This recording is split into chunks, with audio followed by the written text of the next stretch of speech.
'Tis maybe someday I'll go back to Ireland, if only at the closing of my day. At the opening lines to Galway Bay, a crowd-pleasing old Comáile that talks of the beauty of Galway Bay.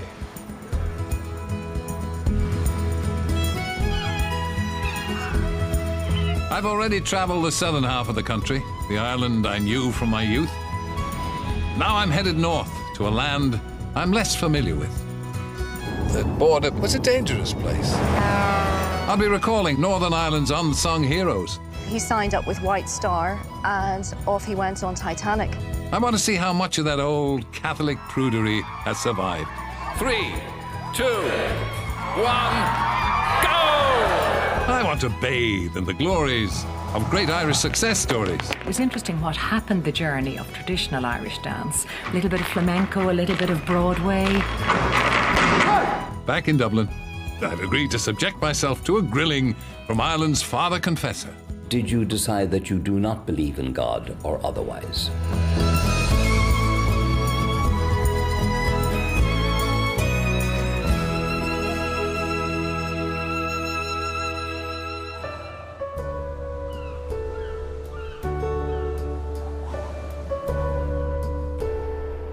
I spent the first 30 years of my life here in my own lovely country, and the next 40 years over the water in England. And as I set off on the second leg of my journey, I can't help reflecting on what the people of these two countries think of each other. The English took a very superior view. The Irish were not particularly intelligent. They believed in fairies. They believed in leprechauns. Just as indeed the Irish continue to have, in some cases, the view of the British of being cold, standoffish, superior in their attitudes. Well, since there's no great racial difference between the two peoples, it's obvious that the differences have been formed by history. This thought will be on my mind as I travel through the rest of the country. Galway is the starting point for this second leg.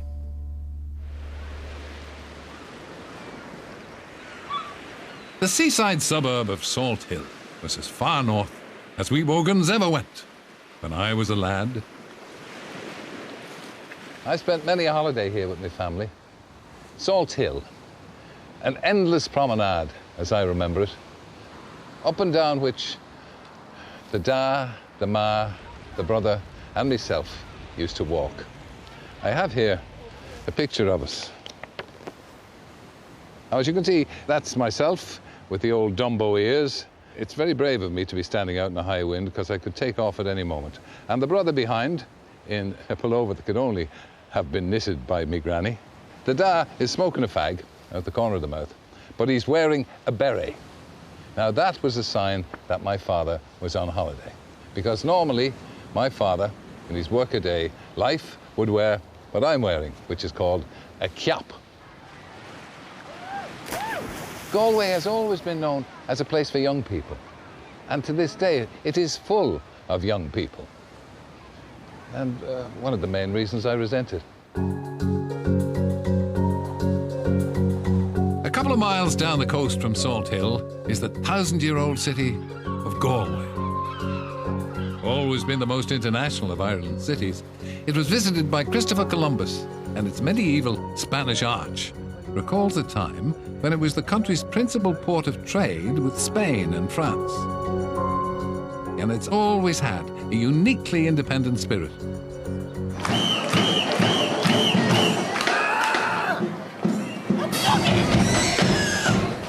1,000 years on, Galway is the Republic's fastest growing city, and its arts festival is Ireland's answer to the Notting Hill Carnival and the Edinburgh Fringe, all wrapped up in one explosive package. I think Galway is a very rich place. It's a tapestry of culture, fun, crack. It's big and it's beautiful and it's bashful and it's buzzing. This big, beautiful, bashful street parade will be watched by 80,000 people as it weaves its way through Galway's maze of medieval streets. It's staged by the theatre company Macnas. Its artistic director, Nolene Kavanagh. Over there on the wall, various representations. Is that a dancing bear? It is a dancing bear. Yeah. And also a bull with enormous horns. Yes. So what's all that about? Well, basically, Terry, what you see here is a tapestry of inspiration that was the foundation for the work this year that inspired our artists in the company to make the sculptures. Well, over the last 2 decades, Macnas has transformed street theatre in Ireland, making it the inclusive and visceral experience it is here. Macnas means joyful abandonment, something my education and upbringing didn't prepare me for. But like so many other Irish people, I was no stranger to the stage. When I was at Belvedere College in Dublin during the 50s, I was a keen member of the school's drama group. We put on countless Gilbert and Sullivan productions. Here in Galway, I've arranged to meet my old school friend, Eugene Carney. He and I were the Olivier and Richardson of Belvedere College. Did you feel that at any time there when you're doing that you had a future on the stage? Frankly, no. I did think you had. You had the style and you had the... what you're saying is... The je ne sais quoi. What you're saying is I upstaged you. Absolutely. This is the evidence of T. Wogan as the Grand Inquisitor. Yeah. Even overacting in the gondolier. Even overacting in the still photo. You're kind of unrecognisable in that. Yeah, I'm a little heavier since very then. well made up. You're very favourably reviewed here. Eugene Carney, I came first, and Terence Wogan gave us the 2 noble lords as Gilbert intended them to be, quite out of the ordinary in brainlessness and ineptitude, but superbly convinced of their own omnicompetence. Perhaps we should stop there. But anyway, that's... yes, that's a favourable review. So do you think that the Irish have a talent, have a performance gene in them more than anybody else? Or do they just think they have? I think possibly a higher proportion of people in Ireland are given to getting up on the stage or singing or dancing, whatever talent they may have. Yeah, I think so. Hear that. Now, in Galway, they're not afraid to take their talent out onto the streets. But I've been tipped off to look out for a reenactment of the execution of King Charles I in London in 1649. It was an event the city of Galway has a surprisingly strong connection with.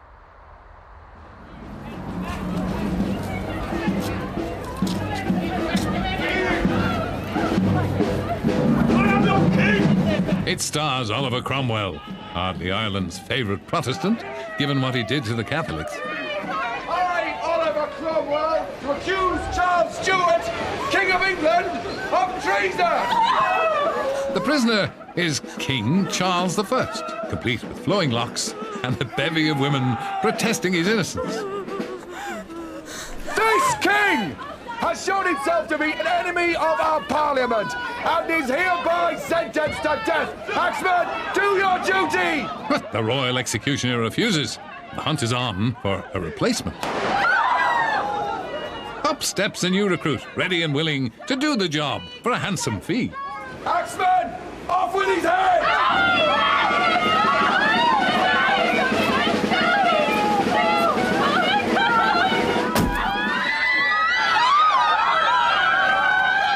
Turns out the anonymous executioner was a Galway man.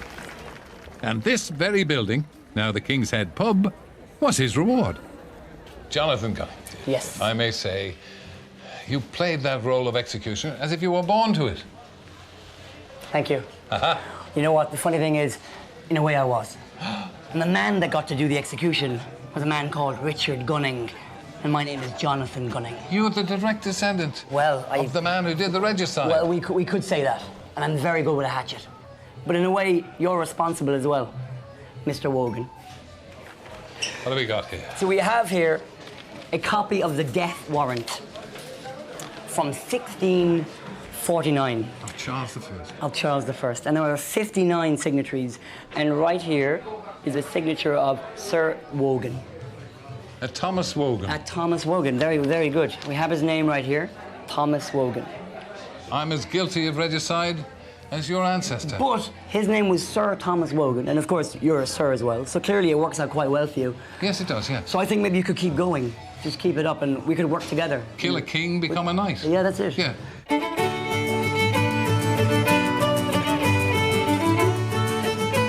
From Galway, city of culture and vitality, we travel northwards to the beautiful county of Sligo. We're heading for a deserted beach, miles from anywhere. Ireland was a very prudish place to grow up in, and I remember as a child when you went for a dip in the sea, Catholic modesty demanded you reveal as little flesh as possible.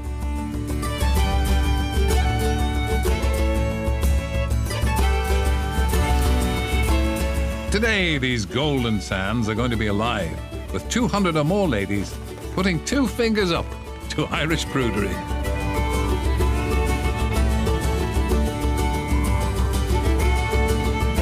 Now, unfortunately, I can't be there. Today is the day I have to do my radio show, Weekend Wogan, back in London. But I still hope to be able to make my little contribution to the dip in the nip.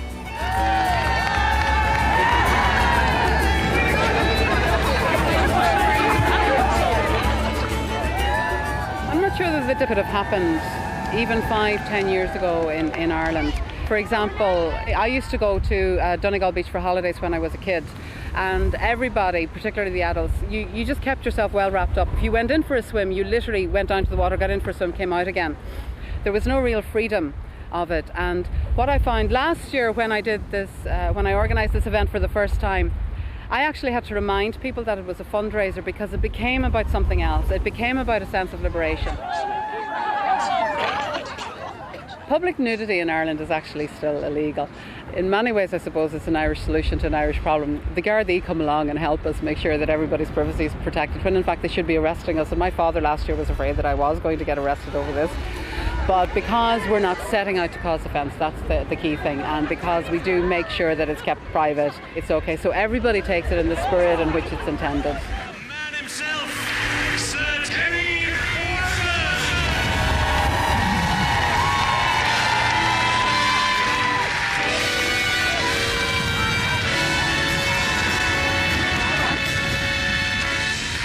Oh, stop. Pack it in. This is a very, very special day in County Sligo, in the west of Ireland. There are a fine body of women, even as we speak, and they're there on behalf of a breast cancer charity fundraising event, and they call it the Dip in the Nip. And it's up to us to launch them. So, ladies and gentlemen, here we go. 3, 2, 1, go!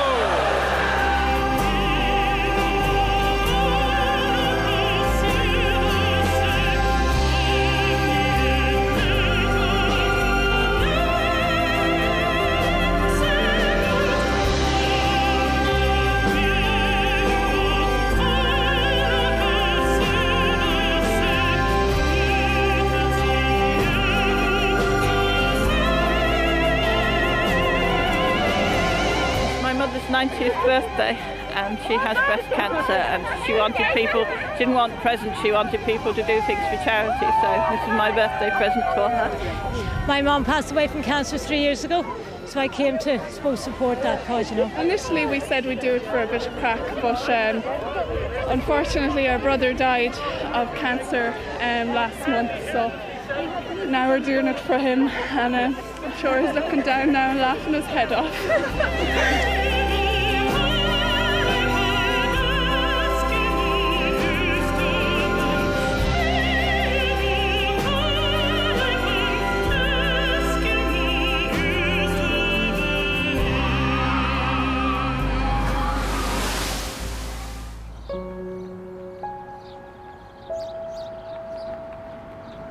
Onwards, relentlessly onwards. Past Sligo town, we encountered the extraordinary peak of Ben Bulben, formed by glaciers during the Ice Age. Looking down on it, it has the appearance of a slice of ripe brie, its sides falling away to the ground below. The north face of Ben Bulben is reputed to be one of the most dangerous climbs in Ireland. and the flat top of the mountain, one of the most isolated and inhospitable places in the country. An American aircraft crashed here during World War II, said that some of its remains can still be found on that wind-swept plateau. Before we know it, we're in Donegal, courtesy of Dave, my loyal driver. But Donegal is the most northerly county in the Republic of Ireland. In fact, it's more northerly than any county in Northern Ireland. And we're hoping to cross the border between the Republic and Northern Ireland. I have memories of several years ago crossing the border, and it was no joke then. There were watchtowers, there were soldiers in the watchtowers armed, there was barbed wire. And the border between the Republic of Ireland and Northern Ireland was a dangerous place. Now the watchtowers are gone, the soldiers and the barbed wire are distant memories. You'd be hard-pressed to say exactly where the border is. And all of a sudden, you see ghosts from the past, like this disused guardhouse. Security has been replaced by commerce, as countless bureaux de change compete to exchange euros for pounds, and road signs change from kilometres to miles. We're now crossing the border. You are now in Derry, in Northern Ireland. So we've gone from kilometres to miles. We've gone Correct. from a country that's enthusiastically a member of the EU to another country that is perhaps not quite as enthusiastic. Correct. Just over the border is Northern Ireland's second biggest city, known by two very different names, Derry and Londonderry. Good morning, Gerald Michael Anderson here, spinster of this parish. The number to ring.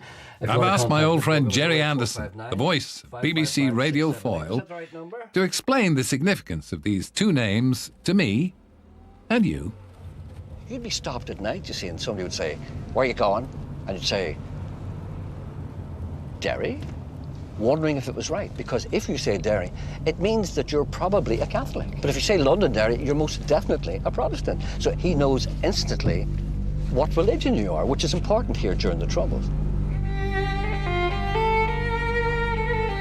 It's well over a decade since the peace agreement was signed, but the River Foyle still acts as a kind of no man's land, separating the Catholics on the west side from the Protestants on the east, with just one bridge connecting the two communities in the city centre. The old walled city of Derry is a powerful reminder of what this is all about. The walls were built by English and Scottish Protestants to keep the native Catholics out. Jerry brings me here to explain how the time bomb of nearly 4 centuries of anti-Catholic discrimination was finally ignited. It was left to fester. It was never sorted out. It all began in 1947, and Catholics started receiving secondary education for the first time. This was the very first generation of Catholics to be made aware of how unfairly they'd been treated over the centuries. The guys who had normally not got an education said, "Hold on a minute, I've been treated here like a second-class citizen." By the time people who are 12 years old get to university, it will be 1959, perhaps 60. They will leave university when they are 21. They will see around a little bit, they'll think about it. They'll be 25 or 26. By the time they realize they have to do something about this place, oh look, it's 1969. Time to start the Troubles. Down below the old city, a series of murals tell the story of the Troubles, and most famously of Bloody Sunday. On the 30th of January 1972, a civil rights march through the city ended in tragedy, and 13 demonstrators were shot dead by the British Army. The 14th died later. They were all Catholics. It took 38 years for the truth to be unraveled, and in 2010, an investigation led by Lord Savile concluded that the deaths were unjustified and unjustifiable. The Savile report was the first time that anything has happened that has been actually really positive, because somebody was coming out and saying, you were right, that the people were innocent. We believe you now. We didn't believe you before, but you were right. And it gave the city a tremendous boost of self-confidence. And everybody just went, thank you. That's all we want. The Savile Report's conclusions sent a wave of hope and optimism through the city, as well as giving a further boost to existing initiatives to help pull the next generation of Catholics and Protestants together in this town. One of the most successful is the Foyle Cup. Now one of Europe's biggest youth football tournaments, this match between Derry City Boys and St Kevin's from Dublin is taking place in the middle of the Cregan housing estate on the outskirts of Derry. The Foyle Cup attracts top under-18 players from throughout the United Kingdom, Ireland and Europe, and it's become a favourite for talent spotters from the big football clubs. Not only that, but the tournament's given Derry's next generation something else to think about. Foyle Cup's one of the best competitions in Europe. There's Premiership teams in this. Wolves is, I think, is playing under 16s and stuff like that. Like, and there's American teams. There's actually a CET Spain is playing in our age group, under 19s. Like, so a lot of clubs from a lot of places in the world like know about the competition. Worst of the troubles would have been before us, like, but to be honest, it has died down a lot. I'd say a lot of it has down to by playing football, like, because they're all mixing with Catholic and Protestants, like, so people tend to forget about it. Like.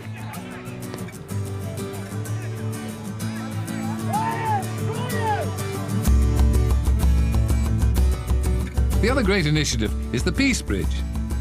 Work has begun on a pedestrian bridge across the River Foyle to link the two halves of the centre of the city, east and west, Protestant and Catholic. The new structure is a 235-metre footbridge supported by two curved suspension structures. It's been described as a handshake across the Foyle. It will be the biggest single regeneration project in Derry City for over 30 years.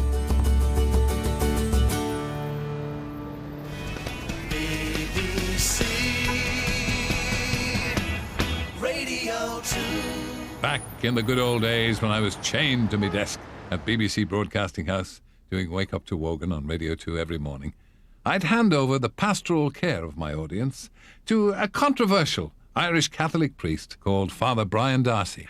Very good morning, dear Brian. You remember his wise words, I'm sure. People are unreasonable, illogical and self-centred. Love them anyway.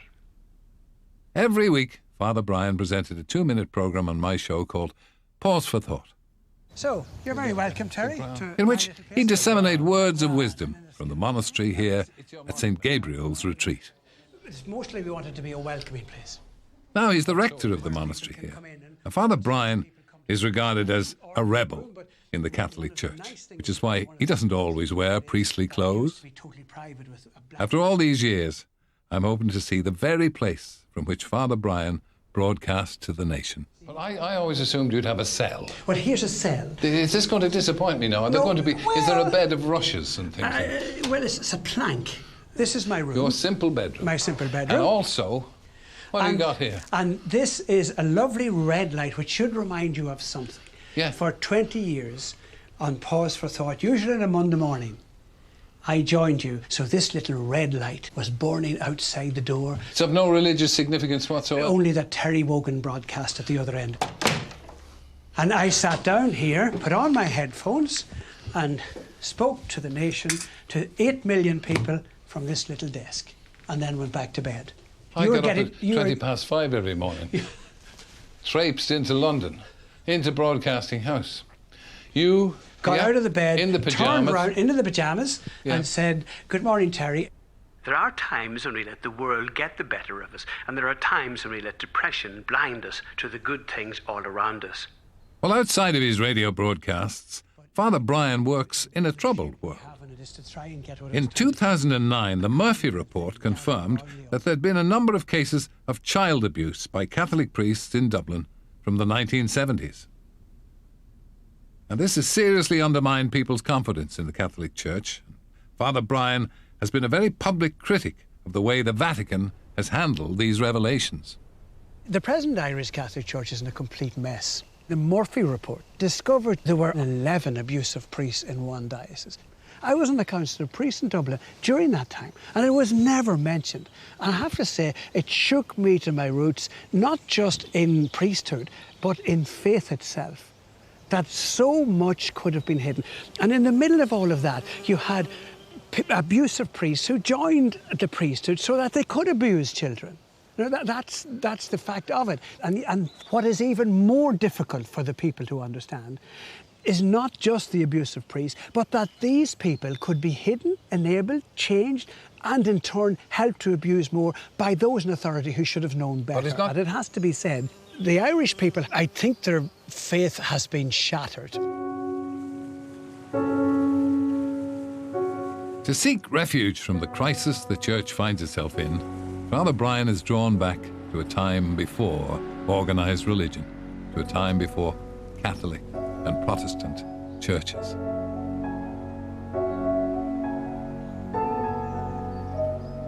So, Brian, tell me why you brought me to this idyllic spot, Lough Erne. I used to be with you in the programme and you say, where are you speaking from this morning? I say, I'm looking out across the idyllic Lough Erne, and you never believed me. And so now you see how idyllic this place is. All those word pictures that I gave you, they fade into nothing when you actually see the beauty of it. And I would have to say that in the last 20 years, it is this scene, this what you're looking at now, and this man, Pat Lunny, in the boat, who has kept me reasonably sane. I can't claim sanity. So you'd be madder than you are even at present if it wasn't for this lake? Terry, I would be unbearably mad if it wasn't. So what do? You come out here and reflect, or just sit and think of nothing? I think both are the same thing. This has always been, it's a sacred thing, it's a Celtic thing. It's here thousands of years. It's here long before Christianity. And the Christians used this in the very beginning. Right back to St. Malash and Devenish, the famous Columbanus of Iona, all of those came on this lake and reflected on it. This was the kind of place that bred the island of saints and scholars. Now, what it does to me is, somehow or another, once you get into this, there's a kind of a spirituality, you know, that's missing everywhere else in Ireland.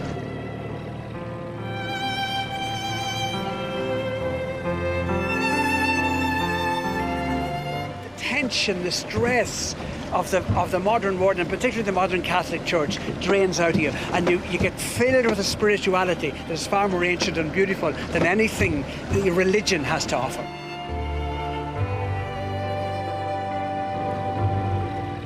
Father Brian takes his inspiration from the early Christian fathers. And with people's faith in the Catholic Church at an all-time low in Ireland, it needs ambassadors like Father Brian Darcy more than ever before.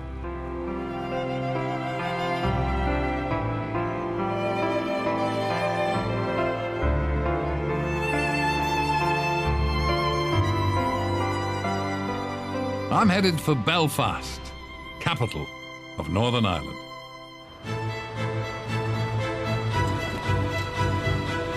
Now, when I was in my teens and 20s, you have to understand that people who lived in Dublin very rarely crossed the border to go to Belfast, and vice versa. In fact, so disconnected are they, they've only just completed the final section of the new motorway that links the two cities. If I went to Belfast at all, it was to play rugby for my school team from Belvedere College in Dublin. In those days, the city was probably best known for its shipyards, which were owned and run by Harland and Wolff, once the biggest shipbuilders in the world. They employed over 30,000 people here on Queen's Island, almost all of them Protestant. Nicknamed Samson and Goliath, these monstrous yellow cranes were symbols of Harland and Wolff's global supremacy. Back in their heyday, Harland and Wolff were responsible for the creation of the most notorious ship of all time. The Titanic was the largest passenger ship in the world when she set sail on her maiden voyage to New York on the 10th of April, 1912. 4 days later, she struck an iceberg and sank, and more than 1,500 people drowned. What is much less well known is that 22 of the victims were local Ulstermen. Their lives are quietly commemorated by the Titanic Memorial in the grounds of Belfast's City Hall. The story of one, Thomas Miller, was typical of the ordinary Irishman who had had the misfortune to be on the ship when it sunk. Is that a picture of the man himself? That's him. He was only 33 when he died, so he was still a young man with his whole future ahead of him. Susie Miller is the great-granddaughter of Thomas Miller. Thomas Miller worked here in Harland and Wolff as an engine fitter. And for the 3 years that it took to complete Titanic, he was watching the ship getting bigger and bigger, and he started to think about the sort of places it would be going and the opportunities that it would offer. So he really set his mind to improving himself, and he went and studied to become a seagoing engineer, a marine engineer. Just 3 months before Titanic was due to sail, his wife died. So he was left with these 2 young children, and he wanted to give them the best start in life. So he signed up with White Star, and off he went on Titanic with the idea of going to America, basing himself there, and then once he had himself organised, sending for those 2 boys. Those 2 boys were Susie's grandfather and great-uncle. Not only had they lost their mother, but with their father on the Titanic, they were about to lose him too. As a deck engineer, part of his responsibility was for the mechanisms which controlled the lifeboats, the davits.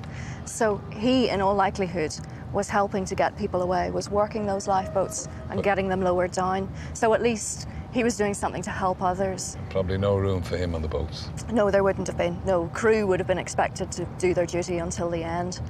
And this poor man who thought that he was doing good for his children, in the end, he left them orphaned. He left them something else as well, didn't he? He did. Well, right here where we're standing would have been the last place that my grandfather saw his father before he sailed off on Titanic. And before he left, my great-grandfather took my 5-year-old grandfather to one side and gave him 2 new pennies and said, don't spend those until I see you again. And of course, because he never did see his son again, my grandfather kept those all his life and never did spend them. 1912? Yes, yes, George V is on them.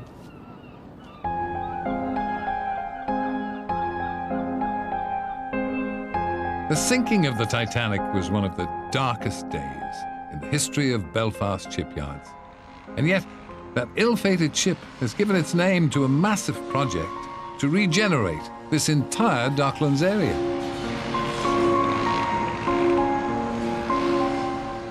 Belfast Shipyards is now known as the Titanic Quarter. The irony of it. Like London's Docklands, it's going to include a brand new financial and business district and a major new museum devoted to the memory of one of the 20th century's greatest tragedies. This marvellous building, once the world headquarters of Harland and Wolff, is destined to become the Titanic-themed hotel. But before the developers move in, I want to have a look at the old place. Once inside, there are echoes of more gracious, elegant times. The whole building feels like a glamorous transatlantic liner with grand stairways and aristocratic sanitary ware. Without doubt, though, the pièce de résistance is this: the drawing offices. There are 2 of them, and it was here that a sizable proportion of the 20th century's greatest ships were designed and drawn. When I can walk into these drawing offices and I can see people, I can put names to people, where they sat, where they were based. There's a tinge of sadness to see the building in its state now. I'm joined by retired workers John Higgins and Rodney McCullough. You were here in the 50s and the 60s, that's when you worked here. So it must have been a tremendous hive of industry. It was in the 50s and the 60s and at the tail end of the 40s, there were 51,000 people employed by the Harland and Wolff Group. And here in Belfast, we had 31,000. So it was a massive empire with branches in Liverpool, Southampton, London, 3 shipyards on the Clyde, 3 engineering works on the Clyde. So it was all controlled from this base here in Belfast. What kind of people were they to work for? Very disciplined, very disciplined workforce. Everything was very disciplined, even down to going to the toilet. Back in those days, you didn't clock in. There were none of the fancy systems that they are today. You had a little block of wood called a board, a wooden board with a number stamped across the top, and you called that in the morning from the timekeeper, and you threw it into the timekeeper at night, and that was the time recording system. So this board became a very critical piece of infrastructure. And when you went to the toilet, you used this board. And there was a man in the toilet, and when you went in, you gave him your board, he looked at your number, he recorded your time in, and in 7 minutes, he came and he rattled the door to tell you it was time to get out. So consequently, as a result of that, toilets were not known as toilets in Harland and Wolff. They were widely known as minutes, because you only got 7 minutes to do whatever you had to do. Absolutely right, too. We've all become too soft. 7 minutes should be plenty of time. Sadly, though, time ran out for the shipyards. Less than 50 miles south of Belfast, Armagh is one of Northern Ireland's 5 border counties. It's one of the most fertile and beautiful parts of the country, but its beauty belies its recent history. During the 3 decades of the Troubles, around 250 people were killed in South Armagh, many of them British soldiers and police officers. At that time, South Armagh was known as Bandit Country. Not anymore.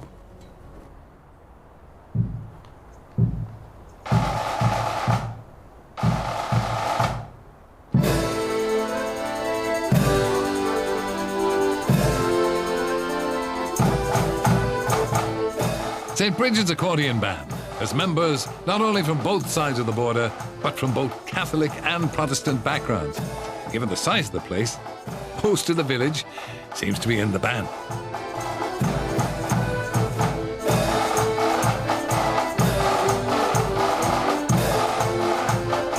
How is it that in an area that really only has about 200 people in it, you have 80 accordionists, not all here today, but, you know, playing the drums, playing all sorts of instruments. How did you manage to generate that kind of enthusiasm? A lot of hard work, but it all started back in 1991, Terry, where there was not really going on in this locality. And there was a lady from across the border who joined here with 4 people, including my brother and sister, and her own 2 daughters. And they decided that they would start music lessons.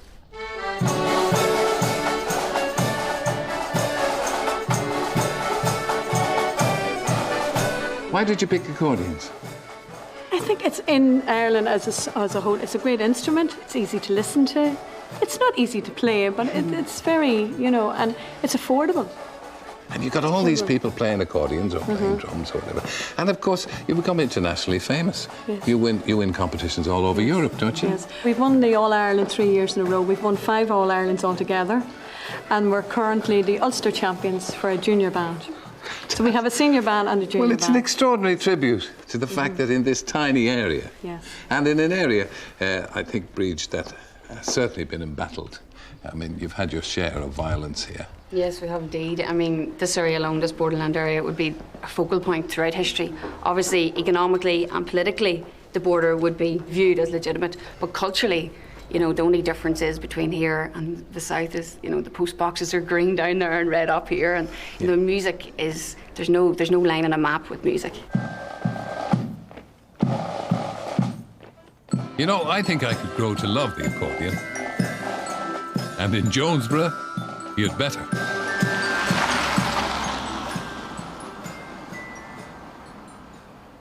Within minutes, we're across the border, back into the Republic.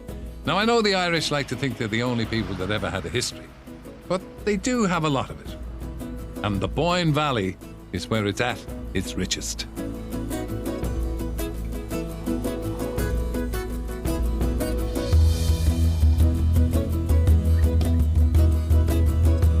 Brú na Bóinne is one of the most spectacular megalithic sites in Europe. It's a chamber of tombs that's older than the pyramids of Egypt. And these strange earthworks on the hill of Tara mark the seat of Lera, High King of Ireland, and legendary adversary of St. Patrick. Nearby is a statue of St. Patrick himself. Keep an eye on that shamrock. At some point in the 1st century AD, St. Patrick won an argument with the Druids, and the old king gave him free rein to bring Christianity to this pagan isle. The event that the Boyne Valley is best known for is the Battle of the Boyne, the only significant battle in European terms ever fought in Ireland. Back in 1690, the Protestants and the Catholics fought to the death for Irish rule. 30,000 Catholics, led by King James II and his Jacobites, marched up from the south. 40,000 Protestant troops, led by King William, or King Billy as he's become known, headed down from the north. The armies met here, on opposing sides of the River Boyne, but the Catholics never stood a chance. Historian Turtle Bunbury explains why. Several reasons why one army won, which ended up being King Billy, and one of them is that they were outnumbered. That's pretty obvious. Secondly, King Billy's men were quite veterans of all the wars in Europe, whereas King James's Jacobites were 17,000 of them were farmers from round and about who hadn't really fought before. And thirdly, lately it's been discovered that the brandy rations arrived on the morning of the battle itself for the Jacobite forces, and a lot of them got stuck into it that day. Are you sure this is not a part of Irish mythology? I am quite sure. A diary has recently been located and added that. And the Jacobites were then driven down to Limerick. Finally defeated at Limerick. That was the end of the Jacobites. The Battle of the Boyne saw the end of Catholic rule in Ireland. It was the last hurrah, definitely. The drink gets blamed for nearly everything in Ireland. But what is clear is that Catholics were outnumbered and finally outdone.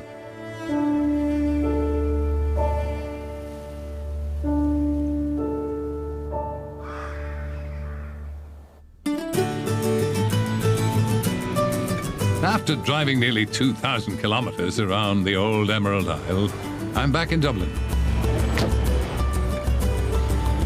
When I was 15, 1 hour ahead of the posse, we Wogans moved here from Limerick, where I'd spent my childhood. 12 years later, I made Helen Joyce the happiest woman in the planet by marrying her. And by that time, I was speaking to the great Irish public as a continuity announcer, no less. Like most city dwellers, Dubliners are a breed apart. They're known by country people as Jackeens, and Dublin's always been seen as the most English city in Ireland. And so, the Jack in Jackeen refers to the Union Jack. The diminutive een makes them Little Jacks. That's country people for you. And by the way, they're called culchies. But I'm not going to get into that.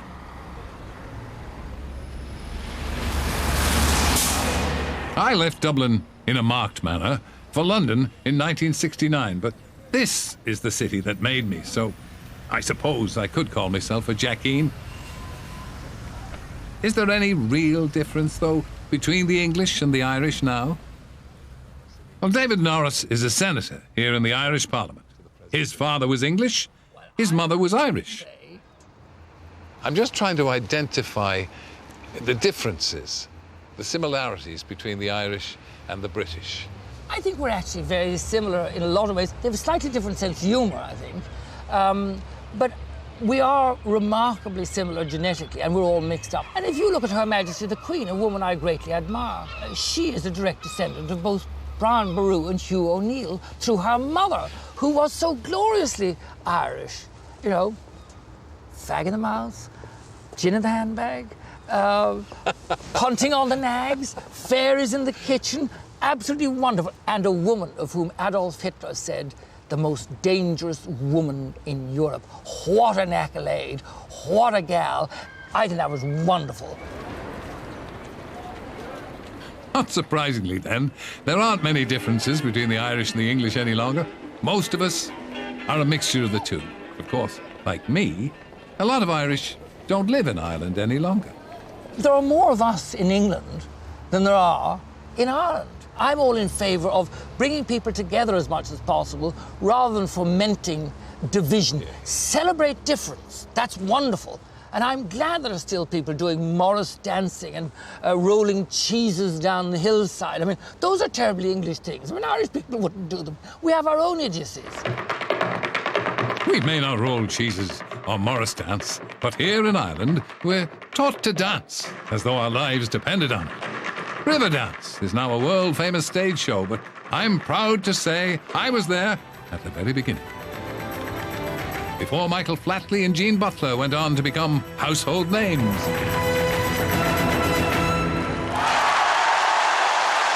Good grief. That brought the folk memories out. Small hairs rising in the back of every Irishman's neck. By anybody's standards, it was dramatic, it was dynamic. It probably changed Irish dancing forever. For 15 years, Riverdance has been a global, blockbusting stage show, and now it's back in Dublin, rehearsing for another sellout season at the Gaiety Theatre. I've come to meet my old friend Moya Doherty, one of the original creators of Riverdance.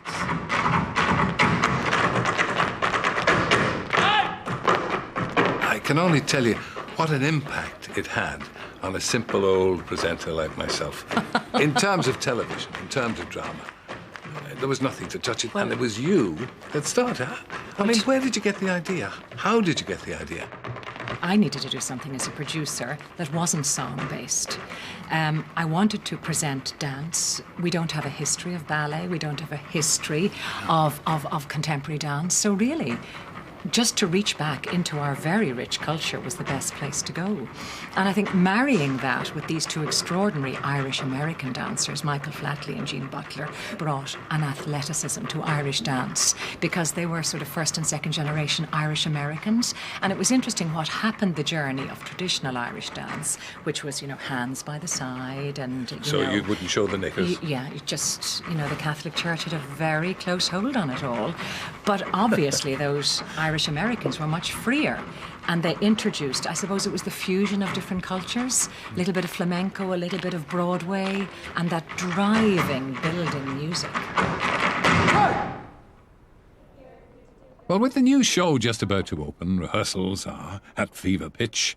Irish dancing has been transformed by Riverdance, and nowadays every parent in the country is desperate to see their progeny clicking their heels and stomping about like mad things on the stage. Moya and I look in on the next generation of river dancers in the making. So we're going to do St. Patrick's Day now with all the dancers, which is a very traditional dance, and it's known worldwide again, and each dancer will have learnt this dance on their ranks all the way up.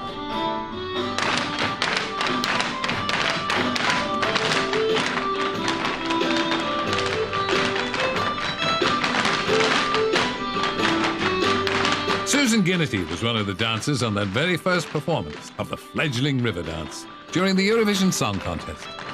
So there you were on that wonderful night. Yeah, long time ago. What did you feel at the end of that night? Did you think that something rather extraordinary had happened? Absolutely. When we danced at first, we had our rehearsals, and we always knew it was fantastic. It was a great camaraderie between everybody. But then when we finished the dance that night, there was that and then the applause, the extraordinary intake of breath. Absolutely, and it was brilliant for us. We were very young at the time. We were I was 16 at the time, so I was only a baby myself. So it was brilliant, great experience. In many ways, Riverdance was the touch paper that lit the beginning of a new Ireland. Proud of its heritage, confident about its future. From the mid-90s, Dublin became the epicenter of a massive economic boom dubbed the Celtic Tiger. Lured by attractive tax incentives and compliant banks, the speculators and developers descended on the capital, built glass and steel palaces up and down the Liffey. But with the crash of 2007, the smart money moved out. The boom was over. But for a while there at the beginning of the new millennium, Dublin felt like the most affluent city in Europe. 40 years earlier, I took my first staggering steps in broadcasting here in Dublin, alongside RTE's Gay Byrne. Gay's become the most famous man on Irish television and radio, but that's after I'd left the country, you know. For more than 37 years, he hosted The Late Late Show, the world's longest-running chat show. It's been the biggest catalyst for social change this country has seen.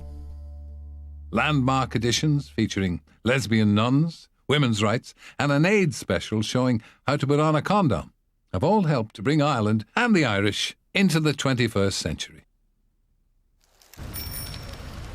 Would you say that Ireland's changes have been considerable? When you think that people walked out of the studio of the Late Late Show in Montrose because we were discussing the possibility of divorce being legalised in Ireland. We were only discussing the possibility of it, and people walked out in disgust and outrage. We were speaking about contraception. We were speaking about gayness. And that was just the reaction to that, even discussing it on the Late Late Show, was so appalling in the view of so many. When was that? The 60s, 70s? That would have been well into the 70s, and even into the 80s. And now when you see gay partnerships being hunky-dory and contraception, of course, no longer a point of discussion, neither is divorce. And the ceiling didn't fall in, and the sky, heaven, whatever. Nothing happened, but people were roused to apoplexy about even the discussion.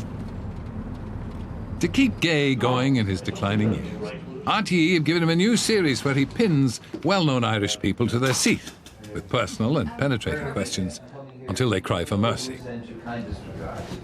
It's called modestly The Meaning of Life. What's it all about? Why are we here? Is there a God? Gay has talked to people like Edna O'Brien, Brenda Fricker and Gabriel Byrne, and now it's my turn. Foolishly agreed to succumb to his iron will. I'm beginning to regret it already. It's very important that I do my best for this. Gay is known for going for the jugular. I don't know why you're actually wasting tape doing this. We've got enough makeup on. We do. Are we about to call the master? Would that noise not be too much, no? What a man. Because when you're talking, for some extraordinary reason, particularly when it's not going very well, you do get a bit dry. Okay, let's go, thank you. And I don't anticipate this going very well. Action. Good evening to you and welcome again. And our guest this time is Sir Terence Wogan. And good day to you, sir, and thank you very much indeed for joining us. The pleasure is mine. This programme is called The Meaning of Life. And a fairly portentous title. Indeed it is. Perhaps a little overreaching in its ambition. Nonetheless, what do you think life has as a meaning? What do you think the meaning of life is? My life, if you're asking me about my life and the meaning of my life, it's been absolutely wonderful. I've had the most wonderful time. I've had a lovely family. I've had a loving wife. I've had success in the material world. I've done something I wanted to do. I've had an ideal life. So I can only tell you what it means to me, which is happiness. Your overreaching feeling then would be one of gratitude. Absolutely. But not to anybody or anything in particular. You could say fate, luck. Yeah, but I can't believe that somebody out there beyond the clouds particularly picked me out to have a good time. In the end, did you decide that you do not believe in God or otherwise? Yeah, I don't believe in God. I don't believe in heaven, and I don't believe in hell. I know it's arrogant, as I said before. Better men than me have believed in God, far more intelligent people than me. But at this stage of my life, let me put it that way, that I can't accept the logic. Okay, last question. Suppose it's all true. what the Jays told you in the Crescent and in Belvedere. Suppose it's all absolutely true and they were right. And you get up there to wherever.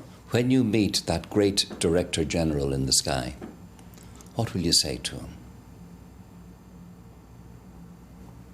I look around a bit and I'll think of saying, where am I? And then, you're having me on. I don't believe this. But I'll take it if it's there. Won't we all, dear? Won't we all?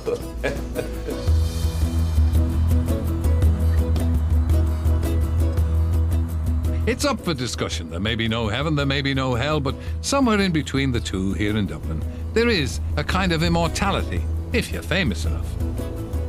Because the city is full of statues. They celebrate most of Ireland's good and great, but most of them have been given rhyming nicknames of such rudeness, I couldn't possibly disclose them here.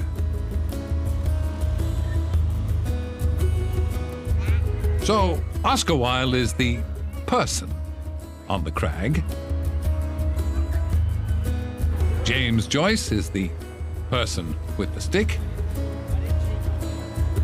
And Molly Malone is the person with the cart.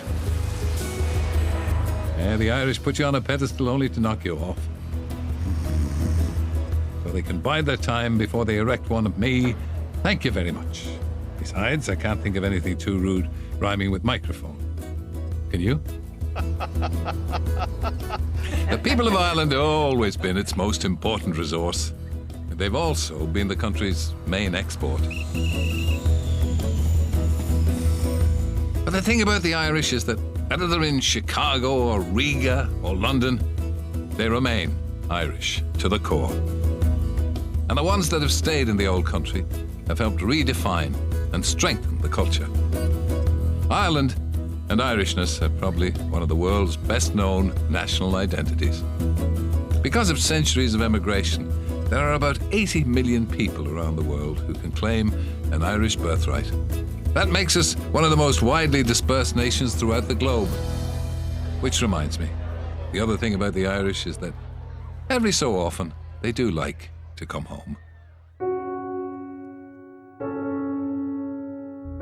This is Phoenix Park, Dublin. Probably the biggest walled park in Europe. 5 square miles of grass and trees. And in the middle of it, Áras an Uachtaráin, which is Gaelic for the presidential palace, where the President of Ireland sits. And in that top left-hand window, you'll see a light. And that's a permanent light. That's a light to welcome back the millions of Irish who've left this country. As I've done myself, and as I have to do again. Okay, Dave, take us away.